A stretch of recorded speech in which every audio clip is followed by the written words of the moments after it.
Alright, here's my new Hunter ceiling fan. Installed and working. It's pretty much completely silent. You only hear a click or something when you change the fan speed.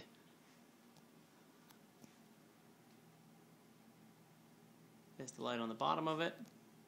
I've wall mounted the remote control, so I can just take it off the wall like that. And now I have the remote, and I can turn on the light by pressing the button. Light comes on. I can tell it to stop, and it'll immediately slow down.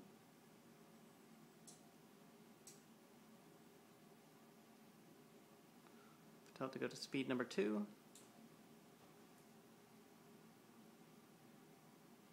Speeds back up. Turn out the light. Light back out.